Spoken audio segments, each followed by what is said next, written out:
Assalamualaikum warahmatullahi wabarakatuh.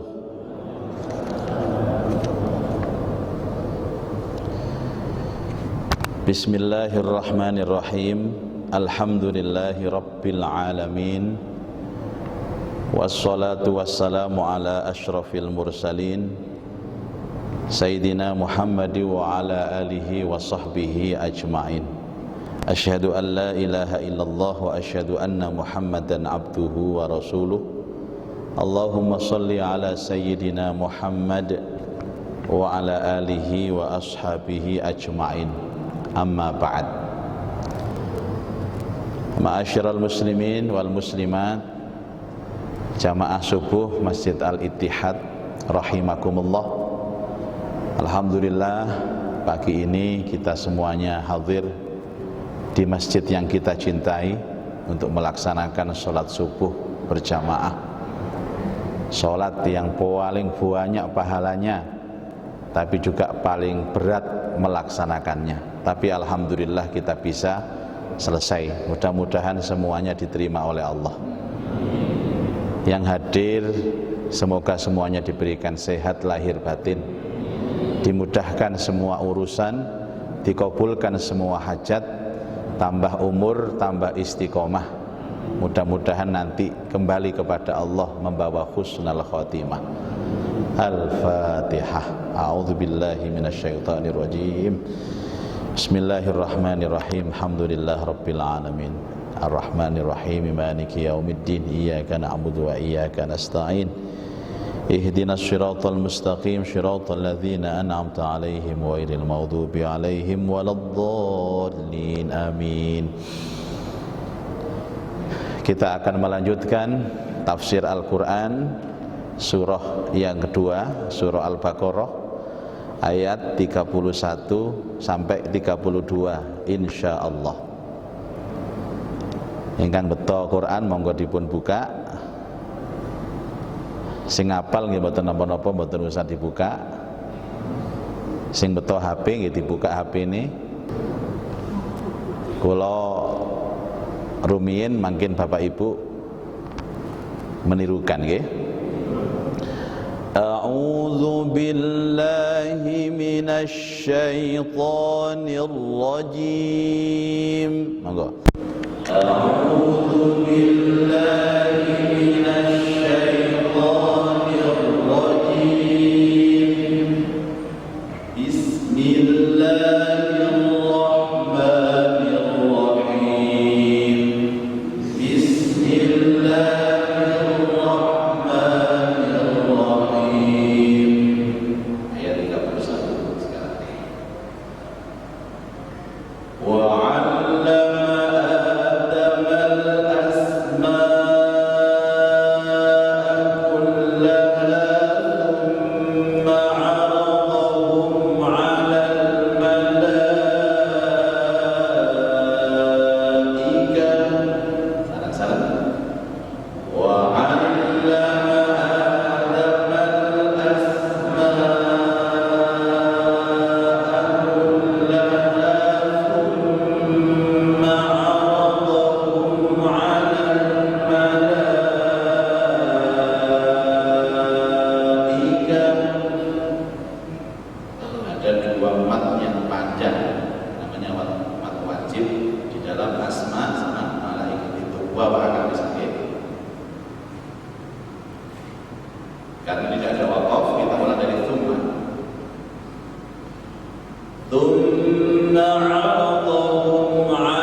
Nabi Adam, tapi tidak disebutkan Adam, disebutkan fungsinya, namanya khalifah, yang artinya itu pemimpin, yang artinya pengganti. Ternyata diprotes oleh malaikat. Lalu apa ya Allah, engkau menciptakan khalifah atau manusia yang pada akhirnya nanti merusak dan saling membunuh. Padahal kami ini selalu bertasbih kepadamu, memujimu, mensucikan namamu. Apa tidak cukup kami saja yang diciptakan, sehingga perlu menciptakan makhluk lain yang namanya manusia? Allah menjawab dengan tegas, sebuah jawaban yang monohok, inni a'lamu ma la ta'lamun, aku yang lebih tahu, kamu tidak tahu. Wis mencep malaikat ngoten. Lah niki kelanjutan Bapak Ibu. Karena Allah itu yang menciptakan manusia, khalifah, ini posisi masih di surga. Maka Allah Ta'ala perlu menyempurnakan perangkat penciptaannya ini. Nah nanti seandainya Adam diciptakan, Adam ini orangnya biasa-biasa Pak, Allah malu Pak, Bu. Jadi Adam ini akan disetting oleh Allah benar-benar menjadi ciptaan yang lebih baik daripada sebelumnya. Sebelumnya ada siapa di surga itu? Ada malaikat, ada iblis. Sehingga Allah harus mengajarkan semua pelajaran-pelajaran itu. Dan ayat ini berbunyi wa'allama, dan Allah mengajarkan Adam kepada Adam al-asma, semua nama-nama, kullaha, semuanya. Tidak ada yang tercecer satupun. Jadi Allah itu nanti akan mengajarkan bahasa, nama, simbol, apa saja yang nanti ada di dunia ini Pak. Mulai sing jenenge ngene iki kewan wedhus, semuanya diajarkan kepada Adam, yang tidak pernah diajarkan kepada malaikat. Jadi malaikat ini mboten nanti diurui. Nek sing cilik niku jenenge semut, rotok gede kucing, rotok gede wedhus, rotok gede maneh. Sapa ngomong Yai Muzaki mau? Wong iki nyeritakno kewan kok sampeyan nyebut jeneng kula niku lho. Oh. Sensitif kula niki. Sensitif nggih. Ini kopiah, ini sarung, ini sorban. Termasuk mungkin saja dulu Allah juga menceritakan bahwa nanti ada barang namanya handphone. Semua diceritakan tanpa terkecuali. Semua ilmu diceritakan. Ini namanya karpet, AC, salon, semua. Wa 'allama Adam al-asma'a kullaha. Dan ini belum pernah Allah ajarkan kepada malaikat. Nah, yang namanya Allah yang mengajarkan Bapak Ibu, ya pasti Allah cepat, tidak butuh waktu lama. Allah mengajarkan kepada manusia ilmu itu langsung. Semua nyantol Adam. Dites sampai Allah. Ini apa Adam? Ini karpet ya Allah. Ini apa? Ini masjid, macam-macam. Makanya kita ini selalu saya menjelaskan kepada Bapak Ibu, sampean ngaji niki sanes kula sing murui. Niki Allah. Kalau Allah yang mengajarkan itu pasti cepat. Cepat bisa. Namanya laduni itu. Laduni itu sendiri bukan orang yang tidur kemudian oleh ilmu, mboten. Orang itu yang datang menuju majelis ilmu, tapi pemahamannya dipercepat oleh Allah. Niku laduni. Berarti jenengan kedah mlebet teng ruangan iki rumiyin baru dapat ilmu. Makanya sebagian dari jamaah niki enten sing pahami cepet, enten sing sedengan, enten sing suwe gak paham-paham. Kadang ngajine sakniki niku wulan ngarep ket paham. Jadi manten ngaji mulai sih dipikir terus mboten paham. Akhire sak wulan ngoten kandha-kancane, aku wis paham yuk. Paham apa? Sing ulan wingi diceritakno yai iki lho. Lho, kon sak wulan pahami iya. Ya lumayan lah kon, aku setahun ket paham. Setelah diceritakan semua kepada Adam, disodorkan kepada malaikat. Tsumma aradhahum, kemudian Allah menyodorkan kepada malaikat, menyodorkan ikut bertanya, Pak, tentang apa yang diajarkan kepada Nabi Adam. Alal malaikah, disodorkan kepada malaikat. Kira-kira napa Pak? Malaikat ini mboten nate diurui kali Allah. Ya bagaimana mungkin malaikat bisa menjawab? Jadi seluruh ilmu yang diajarkan kepada Adam, nama-nama yang diajarkan kepada Adam ditangletakkan teng malaikat. Hei malaikat, iki apa jenenge? Iki apa? Iki apa? Nggih plong-plongo Pak Bu. Lho enten malaikat plong-plongo nggih ngenten iki. Mboten sampean tok sing plong-plongo niku, malaikat nggih plong-plongo. Faqala ambiuni, faqal Allah berfirman, "Hei malaikat, ambiuni, ceritakan kepada kita. Bi asma'i haula, dengan nama-nama semuanya ini. In kuntum shadiqin, jika kamu orang-orang yang benar." Malaikat, dulu kamu meragukan aku menciptakan Adam.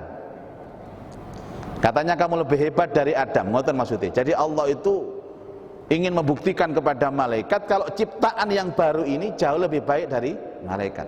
Malaikat katanya dulu kamu lebih baik dari Adam. Sekarang ambiuni bi asma'i haula, ceritakan seluruh benda-benda semua, nama-nama ini. Jika kalian benar. Malaikat nunduk tok, gak iso. Tole. Kira-kira nek kepethuk malaikat liyane durung diruki aku. Ya opo iki? Akhirnya malaikat mengatakan, qalu subhanaka la ilma lana illa ma 'allamtana innaka antal alimul. Termasuk Nabi Adam nggih dituduhi niki tisu, niki jahe, niki toyo, niki nampan, niki wong ganteng. Nggih dituduhi kali Allah diuruki, Pak.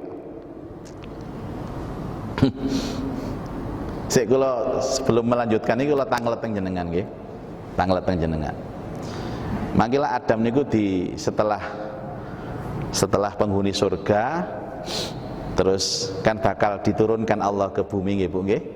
Lah nek manggon teng swarga tok lak mboten ngurus bumi. Nanti maka Allah itu akan bikin drama skenario besar supaya Adam niki turun ke bumi. Nanti ada kelanjutannya. Tapi saya ingin bertanya kepada panjenengan. Lah ketika diturunkan nanti enten ayate Nabi Adam niku posisi ngapunten muda. Nggih, muda. Berarti mboten damel kelambi. Sampai akhirnya Allah titipkan rasa malu sehingga dia mengambil daun untuk ditutupi ke auratnya niku. Nah, sing kula letakkan teng jenengan Pak Bu, jenengan jawab nggih. Kira-kira kelambine Nabi Adam sing teng swarga niku model napa? Ayo lah, bingung sampean. Loh. Niki ilmu, Pak.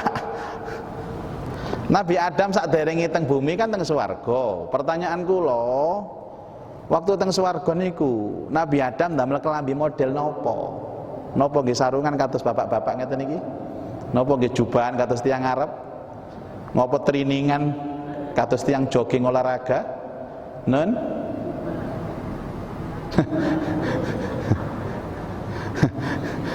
Ono-ono yang Muzaki takone. Sing jelas Nabi Adam itu memakai baju yang terbaik,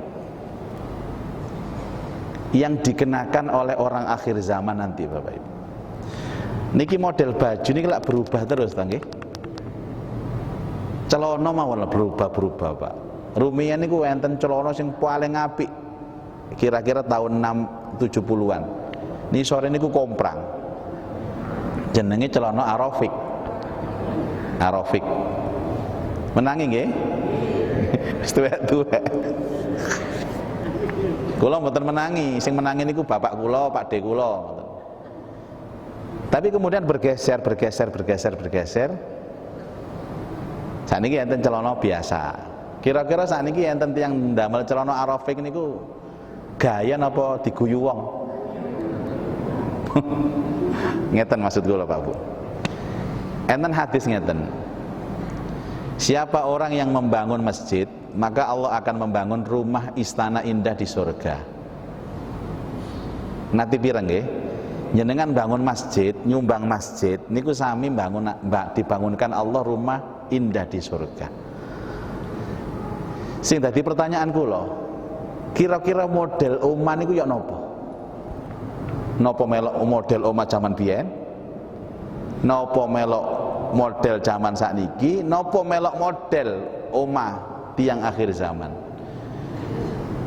Sing damel ukuran itu model terakhir besok, Bu. Soalnya model terakhir itu model yang paling bagus. Lah misalnya umat Rasulullah zaman biyen modelnya rumah batu ya, Pak. Lah mosok besok niku teng swarga omahe siji-siji. Lho kok siji? Di surga itu nanti akan jadi satu, Pak. Jadi rumah indah itu modelnya ya satu, bukan rumah indah sesuai dengan zamannya, mboten. Diambil model yang paling bagus. Lah model yang paling bagus ya model umat akhir zaman, termasuk model kelambine Nabi Adam itu nanti adalah model terbaik umat akhir zaman. Karena ketika Adam itu diturunkan, itu Adam diambil semua, Pak. Aksesoris surganya diambil, tinggal daun. Makanya ketika Nabi Adam di surga itu, Nabi Adam ditempatkan oleh Allah di posisi termulia, termasuk kelambi ini barang paling bagus. Tapi ketika hanya karena melanggar larangan Allah, diturunkan ke bumi, Nabi Adam di downgrade namanya, Bu, diturunkan derajatnya jadi manusia purba, gak lamben. Nah itu loh ilustrasinya bahwa wong maksiat titik nih loh langsung derajatnya mudun. Gambarannya seperti apa? Orang itu kalau taat kepada Allah itu posisinya Adam di surga. Tapi ketika maksiat kepada Allah langsung dibalik posisinya, derajatnya diturunkan. Gambaran derajat turun itu dari yang pakai baju dengan aksesoris bagus, muda. Makanya jenengan ini ngali uang niku nggih biasa mon, nggih nate kelamben nggih nate muda. Sampeyan bayanganken Bu, nek kelamben ngeten niki, ya Allah, ngeten niki nggih Nabi Adam waktu teng swarga. Lah, waktu mlebu jeding, muda. Sampeyan mikir, koyo ngene Nabi Adam biyen mudhun nang bumi. Ngoten iki carane, Bu. Pun. Malaikat tidak bisa menjawab, Pak. Loh, namanya malaikat memang disetting oleh Allah tidak punya syahwat. Walaupun tidak bisa jawab yang mboten ngamuk, justru muncul sifat rendah hati dari malaikat dan mengatakan, subhanaka la ilma lana, maha suci engkau ya Allah, la ilma lana, kami tidak mempunyai ilmu sama sekali, kami tidak mempunyai pengetahuan sama sekali, illa ma'allamtana, kecuali engkau yang mengajarkan kepada kami, innaka antal alimul hakim, sesungguhnya engkau yang maha mengetahui, maha bijaksana. Oleh para ulama biasanya ini dijadikan doa pembuka setiap majelis ilmu. Subhanaka la ilma lana illa ma 'allamtana innaka antal alimul hakim. Kaya dene kula ngeten iki, Pak. Mboten mungkin kula saged ngomong jelasaken masalah Quran nek mboten Allah taala maringi petunjuk ilmu dhateng kula. Makanya niki sifat ketawaduan malaikat kepada Allah. Bapak Ibu sekalian, makanya ingatan, kalau Allah menjadikan orang itu alim dalam sekejap, tidak susah Allah, Pak. Niki lah enten beberapa kiai yang lagi viral nih teng sosmed. Dulu dia bukan siapa-siapa. Tapi ketika Allah mengangkat derajat ilmunya, dia jadi viral. Walaupun cara Allah mengangkat derajat itu lewat sosmed. Memang zamannya sosmed. Napa sosmed itu, Bu? Sosial media. Bisa jadi lewat YouTube, Facebook, Instagram, dan macam-macam. Allah itu kalau mau memviralkan hambanya tidak susah. Seandainya tidak ada orang itu masuk YouTube, kalau Allah memviralkan tidak susah. Misalnya enten jamaah Ittihad niki Allah kehendaki nanti bakal terkenal atau viral, tidak susah. Moro-moro terkenal ngoten, Bu. Ada yang terkenal, ada yang tercemar. Nggih padha-padha wong ngerti tapi sijine terkenal, sijine tercemar. Dan urusan ini tidak ada urusan dengan posisi umur. Contoh nggih, malaikat iki Pak Bu dan iblis itu tinggal di surga itu ratusan tahun sebelum penciptaan Adam. Sampai Nabi SAW itu pernah menyampaikan bahwa iblis itu pernah tinggal di surga itu selama 700 tahun. Dan selama 700 tahun itu ibadah terus. Sak temene iblis niku asline makhluk apik niku, Pak, ibadah, taat kepada Allah. Iblis itu mulai berubah itu karena kedatangan Adam ini, muncul rasa iri, muncul rasa hasud. Dan akhirnya benci kepada Adam. Makanya iri niku ndadekno masalah kok, Pak. Saestu. Niku iblis. Lah Adam ini orang baru. Tapi Allah nggih mboten susah, Pak. Masih wong arek sik enom, sik cilik mau diviralkan dengan ilmu ndak susah. Makanya urusan ilmu tidak tahu dia itu muda, tidak tahu dia tua. Kalau Allah sudah limpahkan ilmu. Maca Quran iku enak, maca hadis hafal, fikih faham, sejarah faham. Itu kalau Allah menghendaki, Pak. Kayak Adam ini loh, Pak. Sekali diciptakan dalam waktu singkat dikasih ilmu sama Allah, ngalahno iblis sampai malah ikat. Tiang niku si enom, Pak. Kapan sinaune kok si enom pun pinter kaya ngoten niku. Nggih mboten peduli wong ilmu kok. Ilmu gadane Allah. Inilah cara Allah ketika menjadikan hambanya itu dilebihkan daripada yang lain.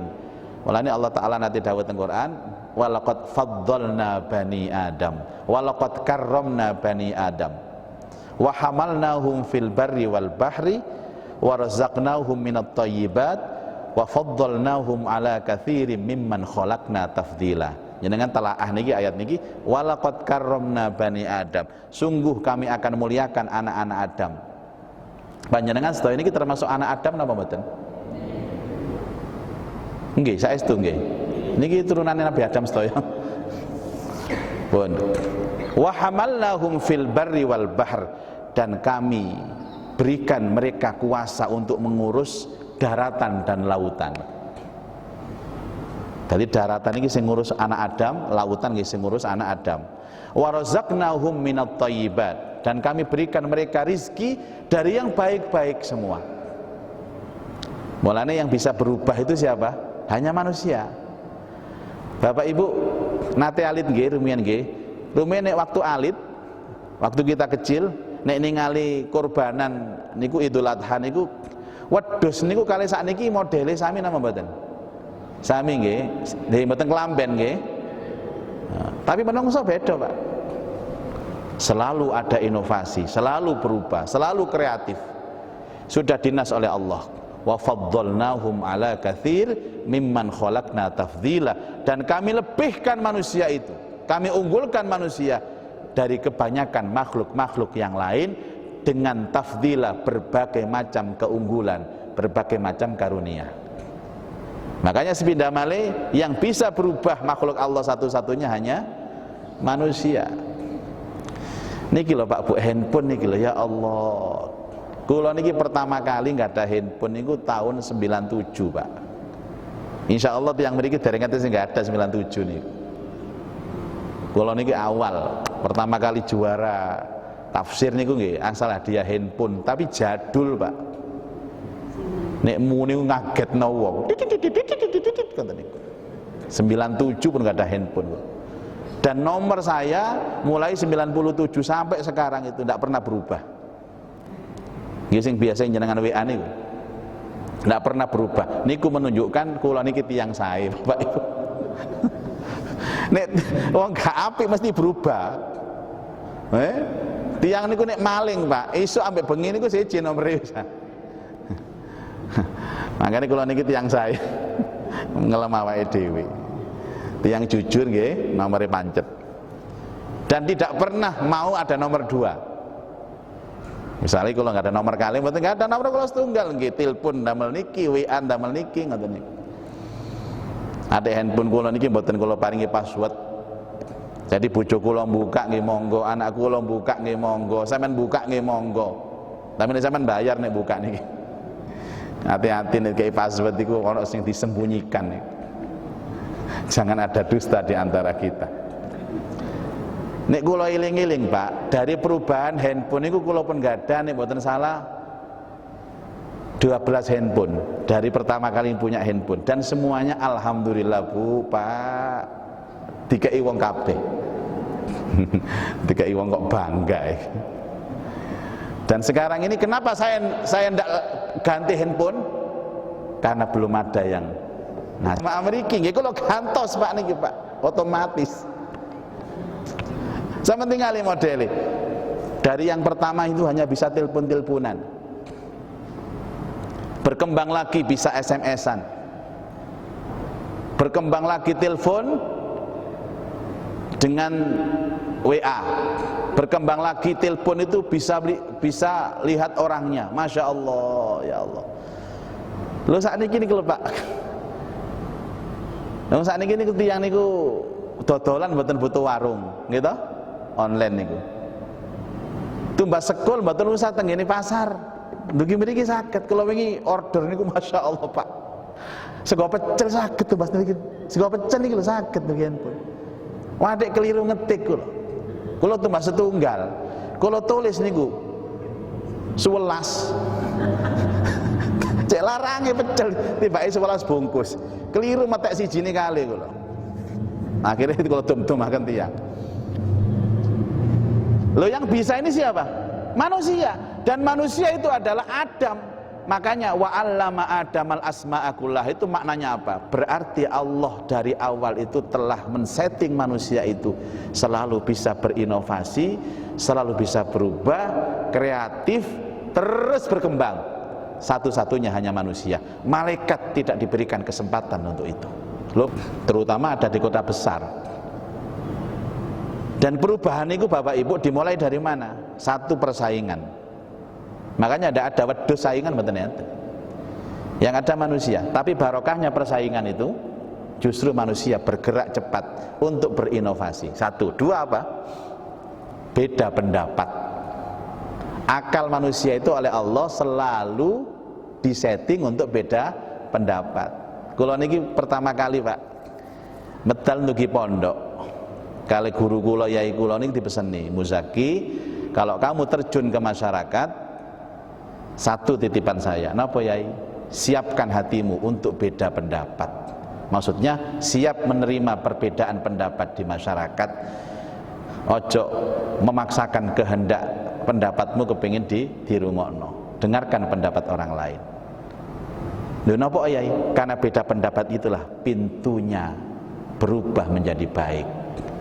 Pertama persaingan, fastabiqul khairat.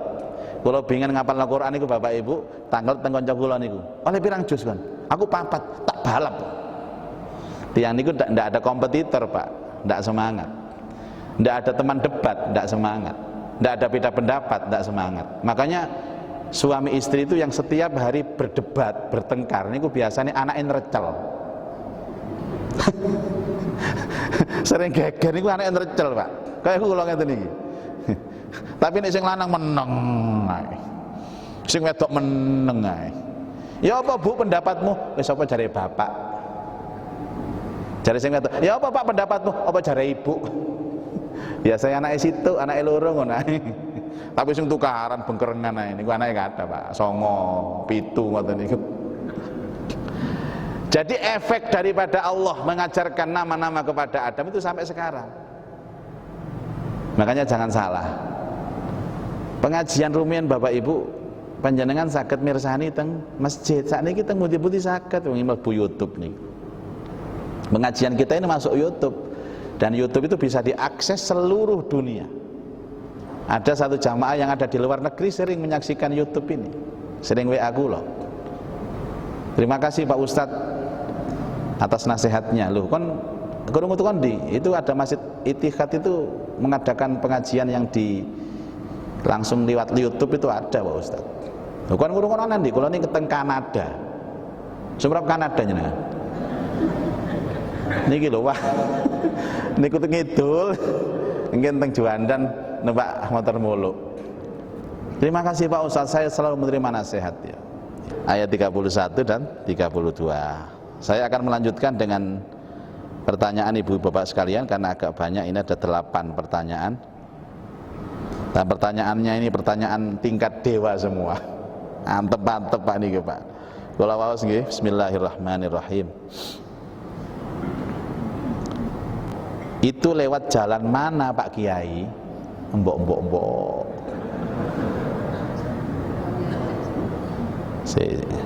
Sedang orang yang mati, ruhnya disimpan oleh Allah, ruhnya dicabut lewat mana Pak Kiai? Terima kasih Pak Yai, hamba Allah.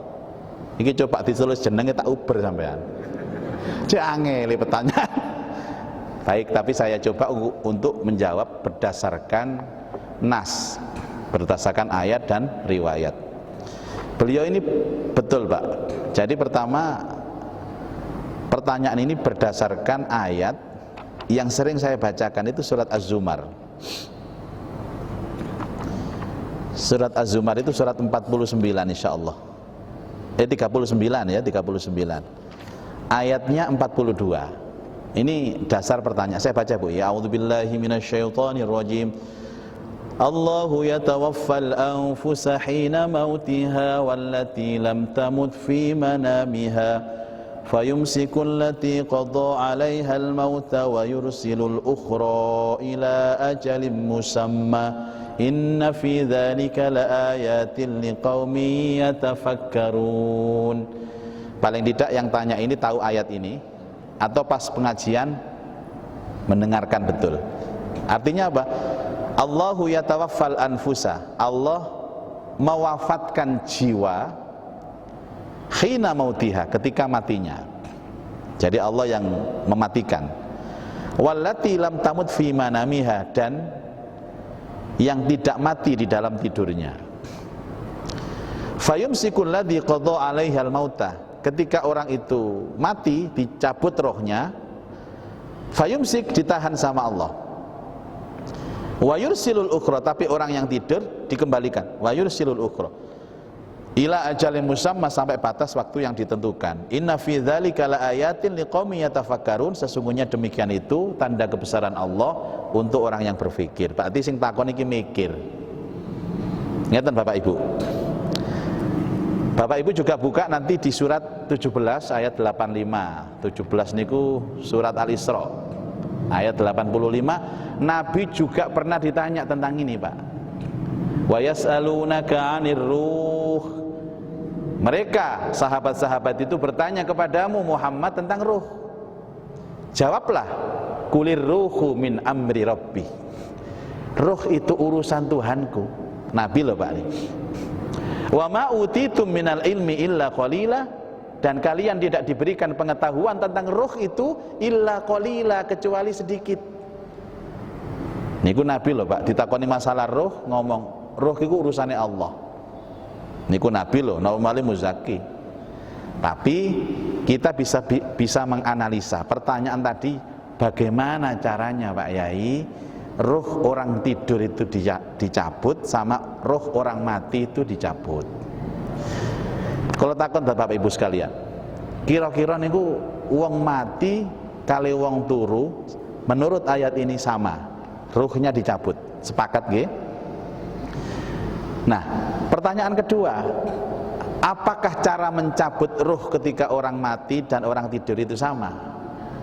Tidak sama. Ini jawabannya. Tidak samanya dari mana, Pak? Nah, ini saya jelaskan. Bapak Ibu, Allah menciptakan hidup dan menciptakan mati sebagai apa? Ujian. Anda bisa tahu di surat Al-Mulk Tabarok niku ayat kedua, alladzi khalaqal mauta wal hayata liyabluwakum. Liyabluwakum, stop di situ. Allah yang menciptakan mauta, kematian, hayata, kehidupan, liyabluwakum, untuk menguji kalian. Ada dua nggih? Mauta, hayata. Tadi enten mati, enten tidur. Tidur itu kan akan dihidupkan lagi. Berarti tiang niku mati melok ujian kematian, sing urip tangi turu ikut ujian kehidupan. Berarti caranya berbeda. Nah, bagaimana Allah menjelaskan caranya? Qur'annya sudah ada, Pak. Di surat An-Nazi'at ayat 1 dan 2. Wan-nazi'ati gharqa wan-nasyitati nashta. Demi malaikat yang mencabut ruh dengan kasar. Wan-nazi'ati gharqa wan-nasyitati nashta, dan demi malaikat yang mencabut ruh dengan halus.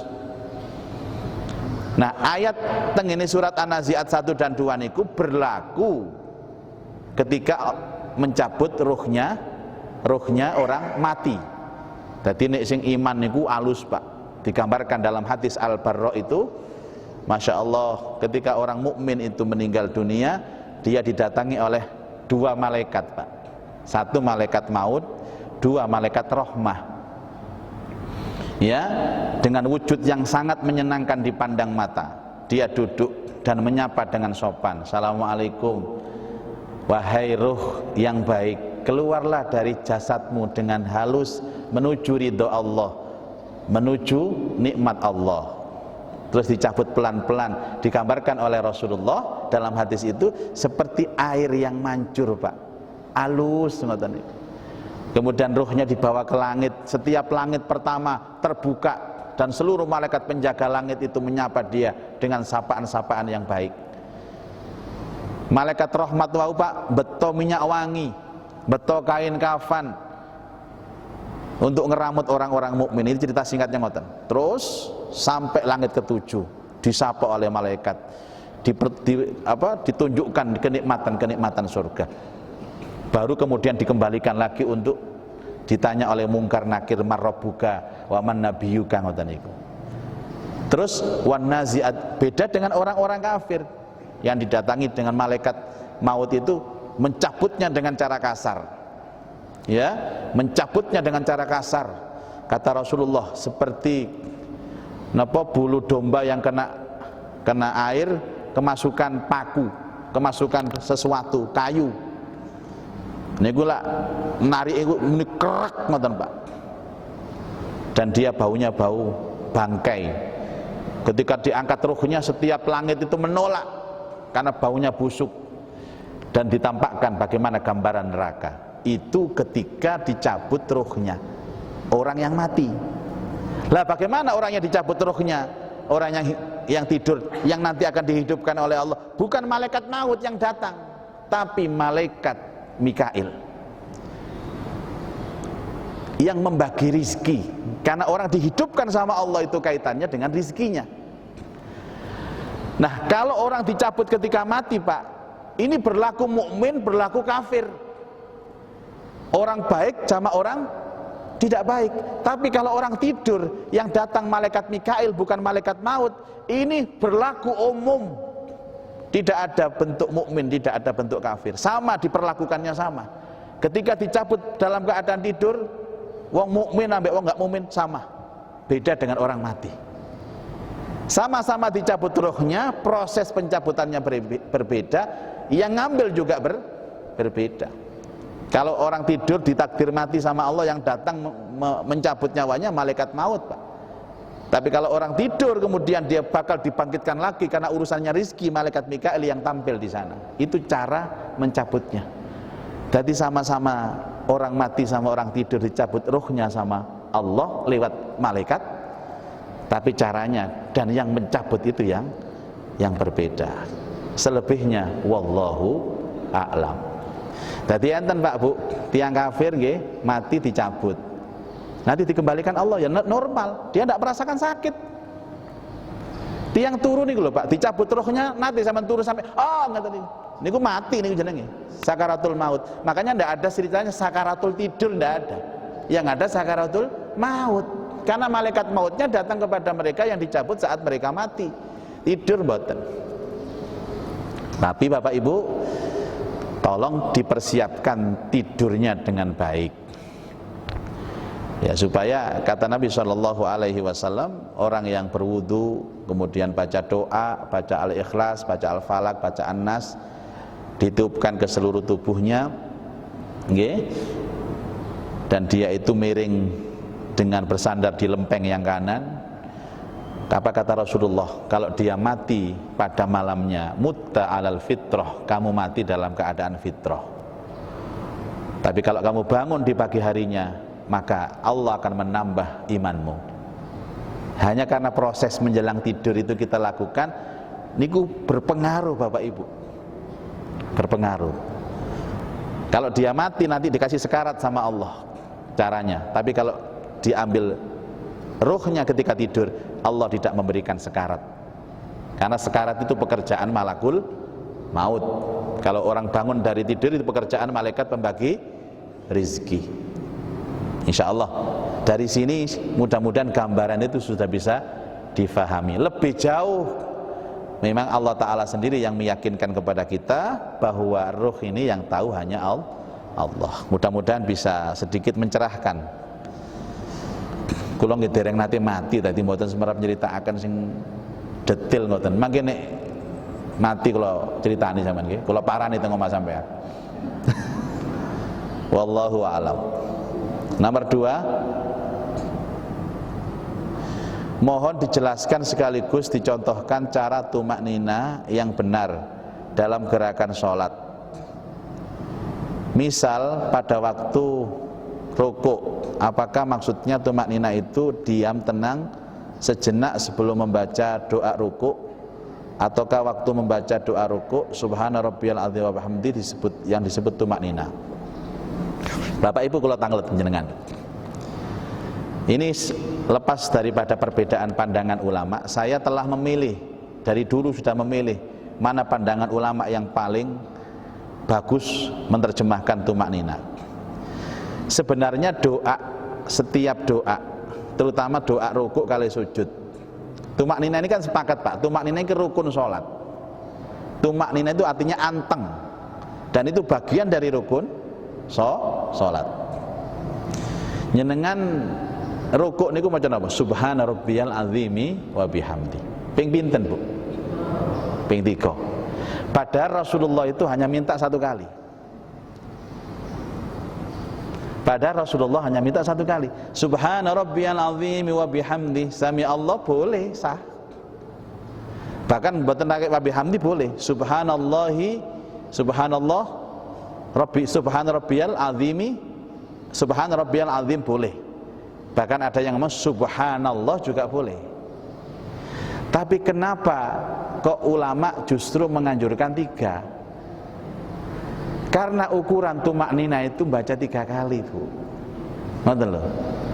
Itu ukurannya. Makanya jenengan kalau iki kok praktek wis takon mongkon kiai ini praktek. Nggih, niki praktek nggih. Allahu akbar subhana rabbiyal azim wa bihamdi subhana rabbiyal azim wa bihamdi subhana rabbiyal azim wa bihamdi. Niki ukuran tumakninah. Karena ada bilangan 1, ada bilangan 3. 3 itu sudah ukuran tumakninah. 1, niku ukuran dari bacaan. Yang kedua, ukuran dari gerakan. Allahu akbar. Gerakan rukuk niku napa terus Rasulullah? Napa terus Rasulullah? Jadi kedua telapak tangan itu menutup lutut, kemudian punggungnya lurus sampai kira-kira kalau ada air di gelas ditaruh di atas punggung kita, maka air itu tidak jatuh, tidak tumpah. Lah panjenengan pun mak pelek lurus, itu oleh semua ulama disebut tumakninah. Jadi menyempurnakan gerakan. Anjene kudu praktek anjene. Nah, ngeten iki. Allahu akbar lurus.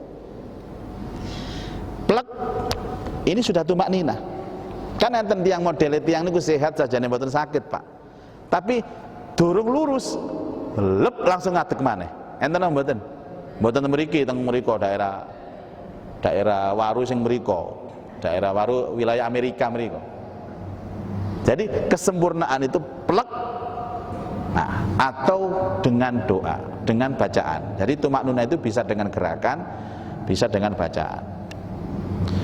Lah Bapak Ibu sekalian, jangan salah loh nggih. Apakah setiap orang yang sholatnya lama itu tumaknina? Belum tentu. Makanya tumaknina itu adalah tenang antara cepat dan lambat. Tidak boleh terlalu cepat, tidak boleh terlalu lambat. Ono imam niku suwe ini luar biasa. Ditegur ambek jamaah, "Pak, cek suwe ini sampean ngimami. Tumaknina je. Ya gak tumaknina niku suwe jenenge. Tumaknina itu terukur Bapak Ibu. Kalau nanti sholat duhur niku tiyang niku rukuk suwe, Pak. Suwe gak ngadeg-ngadeg. Ternyata boyoke imame kumat. Gak iso munggah ngeten. Makanya imamnya ojo pun sepuh-sepuh nemen. Kadang-kadang sujud sikile kram, gak iso tangi, bingung akhirnya. Pun nggih terukur, niku tumakninah nggih. Tadi panjenengan rukuk Allahu akbar baca subhana rabbiyal 3 kali itu sudah lebih dari cukup. Karena Rasulullah mengatakan 1 kali saja sudah sah. Berarti kalau sudah sah itu kan sudah tumakninah. Punggungnya sudah sempurna. Enten apa? Enten sahabat niku salat ngeten, Pak. Wer. Kata Rasulullah sallallahu alaihi wasallam, ini orang-orang calon penghuni neraka ini. Kata Rasulullah, yaitu orang yang ketika rukuk dan sujud seperti burung gagak mematuk makanan. Di hadis lain itu mengatakan seperti ayam yang mematuk makanan. Tul.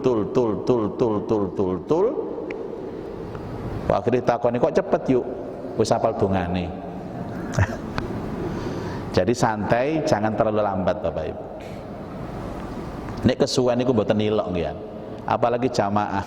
Jamaah itu kalau terlalu lama hukumnya makruh. Makruh itu sudah mendekati haram. Makanya imam harus terukur lah. Kan dulu saya sampaikan kalau ukuran sholat maghrib itu rakaat pertama harus panjangnya ayat seperti Al-Kafirun sama Al-Ikhlas di rakaat kedua. Misalnya ganti kudu Al-Kafirun ayat lain, maka panjangnya itu harus sama dengan Al-Kafirun, lamanya harus dengan Al-Kafirun, dan tidak boleh qiraat Pak, harus tartil. Qul ya ayyuhal kafirun la a'budu ma ta'budun wa la antum 'abiduna ma a'bud. Niku tartil jenenge. Qiraat niku dawa. Qul ya ayyuhal kafirun.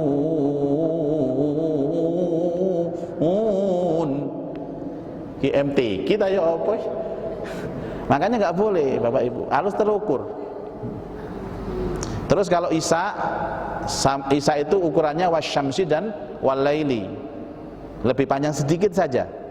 Nah subuh ini Pak, ukurannya itu adalah apa? Sabihis sama hal ataka. Sabihis sama hal ataka itu nek kula tinggalin ku sak lembar punjul 3 baris. Nggih biasane kula niku mboten kula dawakaken, nggih kula mboten kula ndakaken. Kira-kira kedawan apa mboten, Bu? Nek kedawan benjing kula kulhu tok mawon. Mboten nggih, cekapan nggih, terukur namanya itu, Pak. Pun. Mohon dijelaskan keutamaan berjabat tangan. Apa hukumnya berjabat tangan setelah salam dalam sholat? Sebaiknya setelah salam sholat berjabat tangan atau zikir dulu baru jabat tangan.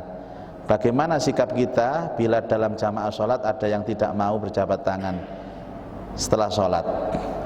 Niki nih masa-masa normal nggih, masa pandemi kan sing wani salaman, kecuali al-ittihad tok. Kalau enggak jangan Pak, jangan salaman. Ya wis gak apa-apa. Bapak Ibu, ini ada 2 dalil nggih. Pertama, dalil keutamaan berjabat tangan. Hadisnya sahih. Tirmidzi. Ma min muslimaini yaltaqiyani wa yatasafahani. Siapa di antara 2 orang muslim ini bertemu kemudian bersalaman, ghafarallahu lahu qabla ayyatafarraqa, maka Allah akan mengampuni dosanya sebelum dia berpisah. Au kama qala. Hadis ini umum. Salaman itu menghapus dosa. Dimanapun kita berada, kapanpun, termasuk setelah sholat. Ngoten lho. Cuma enten dalil malih. Bagaimana praktek Nabi ketika setelah sholat? Anten ayat fa idza qadaitumus sholata fadhkurullaha qiyamah. Ketika selesai sholat maka berzikirlah kepada Allah. Ayatnya. Nah, di hadisnya seperti hadis Muslim bahwa Rasulullah SAW setelah sholat itu beristighfar 3 kali. Kan ngoten? Baca Allahumma antas salam, baca ayat kursi. Nah, sekarang kita padukan. Apakah boleh orang setelah sholat bersalaman? Boleh, hadisnya jelas kok. Tapi kan hadisnya umum. Nah kemudian Nabi memberi contoh habis sholat itu zikir. Nah menurut hemat saya, kalau ada dalil umum, hanya ada dalil, boleh. Tapi kalau ada contoh, ya kita ikuti yang ada contohnya. Makanya kalau kebiasaan teng griya niku Pak teng masjid kula, mantun assalamualaikum warahmatullahi, assalamualaikum warahmatullahi, zikir dhisik, mantun tuntas zikir, salaman bareng-bareng. Itulah yang dilakukan Rasulullah. Ya, itulah yang dilakukan Rasulullah. Assalamualaikum warahmatullahi, assalamualaikum warahmatullahi, astagfirullahaladzim. Pun ngoten niku. Lah, setelah zikir selesai, jamaah niku sahabat niku gemrutuk Pak ke depan untuk rebutan salaman dengan Rasulullah. Niku kebiasaannya Nabi. Tapi apakah salah kalau orang habis salam terus salaman? Mboten salah, wong dalile enten umum niku. Sing salah niku jerone salat salaman. Allahu Akbar. Pak. Paham nggih? Jadi kalau ada orang setelah salaman ini monggo mboten masalah. Tapi kalau pengin contoh dari Nabi supaya sempurna pisan ngoten maksud kula, ayo ditutupno zikir dulu. Kan mboten suwe-suwe imame ndonga, mantun ndonga, salaman bareng-bareng. Tambah sip niku, tambah top. Gak top tok, tambah top markotop. Jadi ada dalil, ada contoh. Tapi salaman tidak salah Bapak Ibu. Terus bagaimana menghadapi orang habis salaman itu nggak mau disalami Pak? Habis salam nggak mau salaman, ya aja dipaksa. Nggak gelem salaman, awas, gak usah. Urip niku fleksibel ngoten lho Pak Bu. Kula niki ngeten, kula nerapaken biasanya ngeten. Mari salam, assalamualaikum warahmatullahi, assalamualaikum warahmatullahi. Kula niki mental biasa. Lah kadang-kadang dijak salaman kali sebelah. Nggih kula salaman ngoten mawon pun wis mari salam kok. Tapi selama dia tidak mengajak salaman, saya dikit tak tutupno sik. Mungkin marun donga kula jak salaman. Ya apa Cak? Nek matur ndonga kan bebas, Bu. Sak takon-takone pisan. Ya apa cak kabarmu, Cak? Ya apa utangmu nang sawuran, Cak? Niku penting niku, pesan moral niku Bapak Ibu.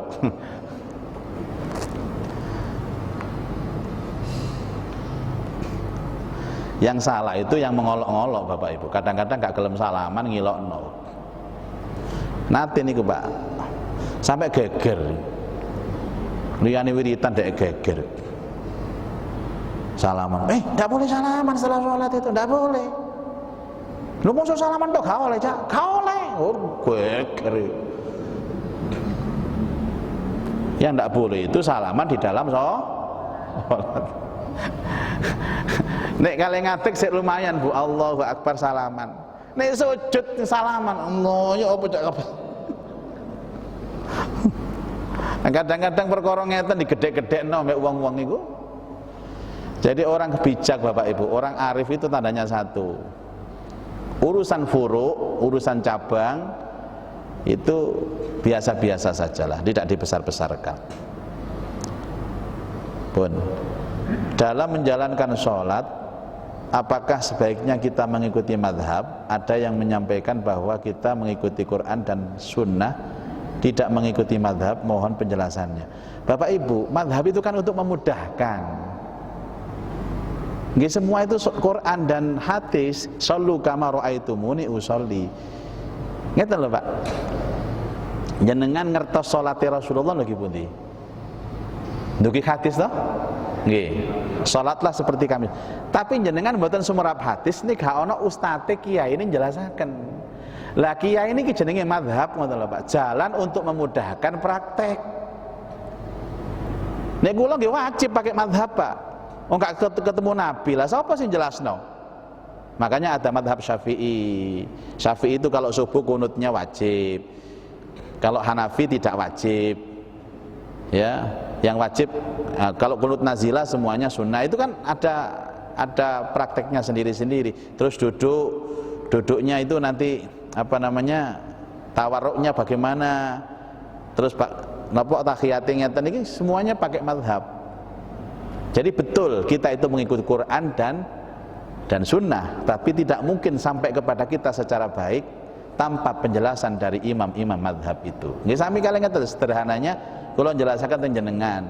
Nggih jenengan melok madhab kula, tapi kula melok Quran kali hadis.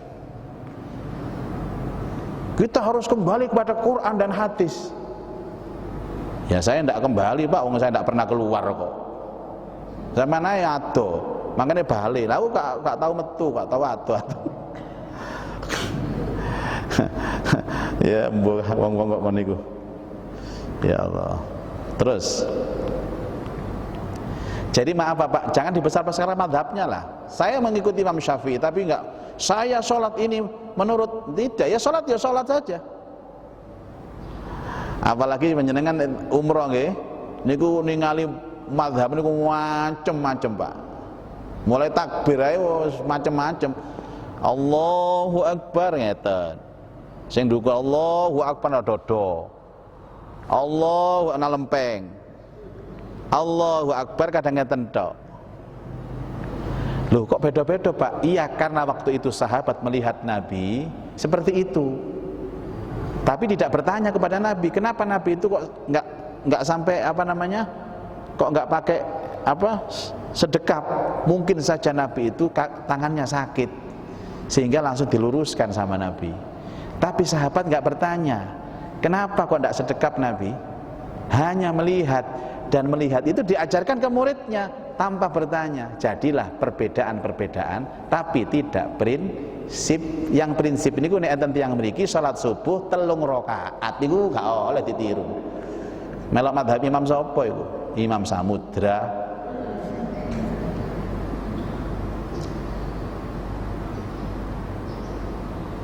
Ndi morek. Loh, ical ya. Oh niki. Mohon dijelaskan ulang dalam surat Al-Baqarah 30. Sesungguhnya aku menjadikan seorang khalifah. Apa ada hubungannya dengan perdebatan tentang khilafah ramai dibicarakan? Tidak ada hubungan Bapak. Khalifah itu pemimpin atau pengganti. Niki sepakat sedaya Pak, bahwa setiap kaum harus ada pemimpin. Apakah levelnya kecil atau levelnya besar, levelnya sempit atau luas. Contoh nih, takmir nggih, harus ada pemimpin. Lah pemimpin itu namanya khalifah.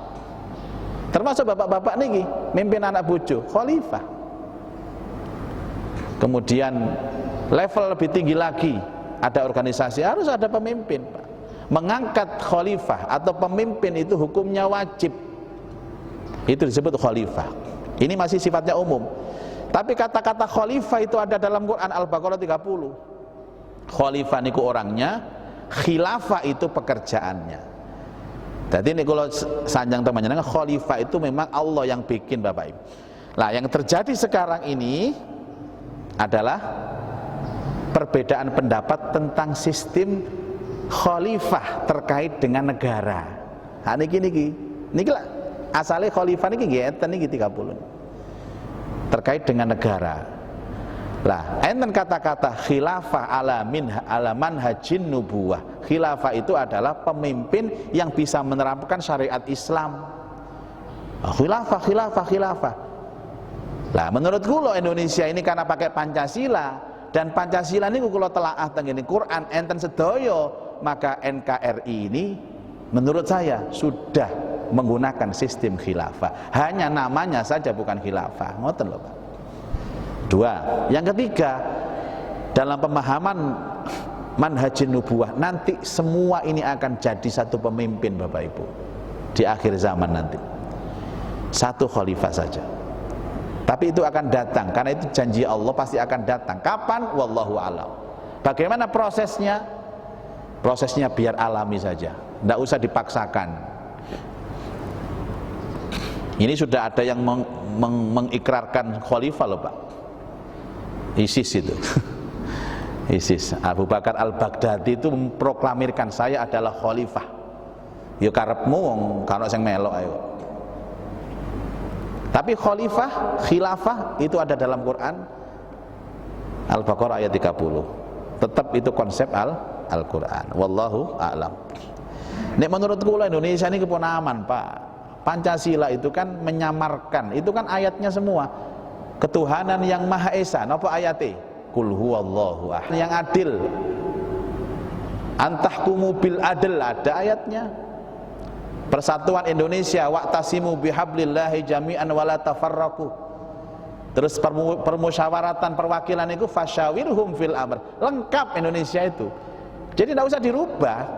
Namanya tidak khilafah, tapi sistem yang diterapkan sudah mencerminkan ini. Ngoten lho.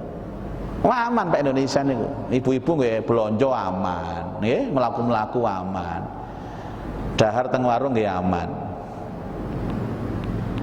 Tapi sampai tanggal selangkung gak oleh lebih toko jam 7. Karena ada PPKM, bukan PSBB, PPKM. Tapi kalau ada orang yang menolak kata-kata khalifah, itu mengingkari Quran. Itu kan Quran, Pak. Cuman sistem yang diterapkan seperti apa, ini harus ada pemikiran untuk duduk bersama. Orang yang memaksakan kehendak harus khilafah, ya itu tidak boleh. Pak, Bu, niki tasik gesang sedaya nggih. Kula niki ngurui bojo kula, ngurui anak kula nek dahar kedalenggah tangan tengen. Kula urui sedaya. Walaupun saya tidak kowar-kowar, saya menerapkan khilafah dalam rumah tangga saya, menerapkan syariah. Tapi saya kan menerapkan. Nama itu tidak penting loh, Pak. Yang penting itu perilaku. Benar Indonesia bukan negara Islam, tapi kalau perilakunya warganya, rakyatnya itu Islami, podo-podo. Daripada namanya anu kok. Sami kali ngeten lho, Pak. Jenengan iki kan senengane celonoan, cara ngoten koyo nasional ngoten lho. Tapi perilakunya Rasulullah jujur, amanah. Daripada kok kelambine koyok Nabi tapi gak jujur, milih pundi sampean. Jadi casing aksesoris itu nomor sekian aja, Pak. Pun Ustadz, mohon pencerahan tentang keutamaan pahala ketika kita datang sholat berjamaah subuh, mendengarkan taklim, ditutup sholat sunnah 2 rakaat. Masya Allah Pak, saking katai ganjaran. Kira-kira kalau sebutakan beduk mboten mari pengajian ini. Kalau singkat mawon. Siji, panjenengan dapat sholat subuh berjamaah. 2, dapat majelis taklim. 3 dapat silaturahim. Orang yang subuh berjamaah itu 1, seperti sholat semalam suntuk. 2, orang yang subuh berjamaah itu hidupnya dijamin Allah. Jadi jenengan ngeten iki Pak, matun sholat subuh tenang sampai binjing subuh itu dijamin sama Allah. Orang itu kalau subuhnya itu berjamaah di masjid, nanti kalau mati mesti mati syahid, pasti. Yang nomor Nabi. Makanya sampean kudu ngoyo sholat subuh berjamaah niku. Niki melarang saestu niki. Akeh sing gak ngerti ngeten tiyang niku. Ngerti yo ngoten gemruduk nang masjid, gak kamet itikad iki. Orang yang jamaah subuh di masjid, Pak, hidupnya dijamin sama Allah, rizkinya dijamin, nyawanya dijamin. Kula niki nek budal subuh teng masjid, Pak, mati lho gak wedi aku, saestu. Tapi sini adik kerinan karena masjid itu ngeluh, aduh ini mati ya apa aku.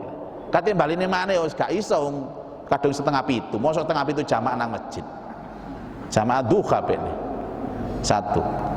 Terus majelis taklim. Sing kula waca ayat ya wae nggih. An-Nisa ayat 100. Siapa orang keluar dari rumahnya niat menuntut ilmu, maka Allah buka pintu surga itu, Pak. Man salaka tariqan yaltamisu bihi ilm, sahalallahu lahu tariqan ilal jannah. Jenengan niku teng masjid niku lho teng swarga, Pak. Ya Allah. Didoakan para malaikat, didoakan makhluk-makhluk Allah semuanya. Terus yang ketiga silaturahim. Jelas berkahi umur, berkahi rizki. Ketemu koncongnya tening, tolak balak, ya Allah. Apalagi ditutup dengan nanti salat suruh 2 rakaat. Zaman itu dijamin Allah, salat semalam suntuk, memakmurkan masjid, silaturahim, haji mabrur. Makanya Pak, mboten enten amalan sing ngungkuli jamaah salat subuh teng masjid plus sak pengajiane, ya Allah. Pun jenengan bejo saestu. Ndak ono sing wong untung lebih ngungkuli jenengan. 1 lagi Bapak Ibu, 2 lagi. Di antara waktu doa yang mustajab antara azan dan iqamah. Benarkah? Benar. Hadisnya sahih. Ma bainal adzanaini. Tapi banyak yang tidak memanfaatkan itu ya karena nggak tahu, Pak. Nek wong gak ngerti ya ngono iku jenenge. Juhalak ngoten jahil, bodoh ngoten iku. Orang kalau tahu antara azan dan iqamah itu ada waktu mustajab, langsung angkat tangan, Pak. Mantun salat qobliyah belum qomat, sama angkat tangan. Kula wae lho.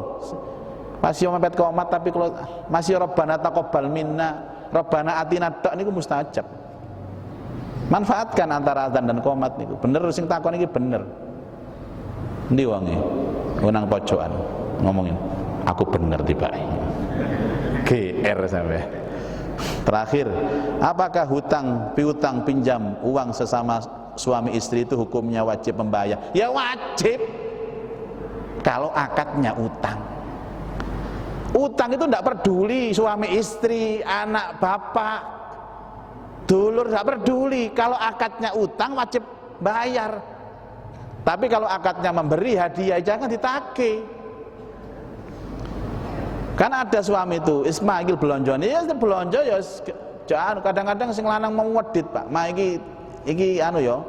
Duit iki utang lho tak tulis lho ya. Lah yo nyaur ibu-ibu. Tidak peduli siapapun dia, kalau akadnya itu pinjam wajib membayar. Bojo kula niku kadang-kadang kan belonjo, kadang-kadang kula teng napa mboten kok bertransfer, Bu. Tumbas-tumbas belonjo ngoten niku nek kirang ditalangi rumiyin kali bojo kula. Karena akad di awal nek ana kurangi duit belonjo, pean talangi sik iku utang. Iya, Pak, beres. Jadi ditulis kabeh, Bu, kerupuk. Lombok ditulis iki lho utang sampean banget.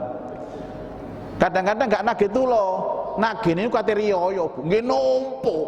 Mosok kerupuk ku sampai 250.000. Karena per hari 10 kerupuk dikelompokno sampai akhir Ramadan ditagih teng kula. Mugi-mugi dados keterangan sing manfaat. Al-Fatihah.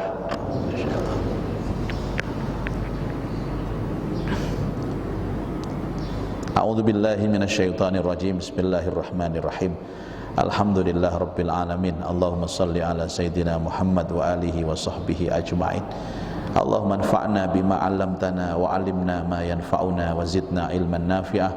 Allahumma arzuqna fahman nabiyyin wa hifdzal mursalin wa ilhamal malaikatil muqarrabin bi rahmatika ya arhamar rahimin. Rabbana atina fid dunya hasanah wa fil akhirati hasanah wa qina adzabannar. Wa sallallahu ala sayyidina Muhammad wa alihi wa sahbihi ajma'in walhamdulillahi rabbil alamin. Subhanakallahumma wa bihamdika asyhadu an la ilaha illa anta astaghfiruka wa atubu ilaik. Assalamualaikum warahmatullahi wabarakatuh.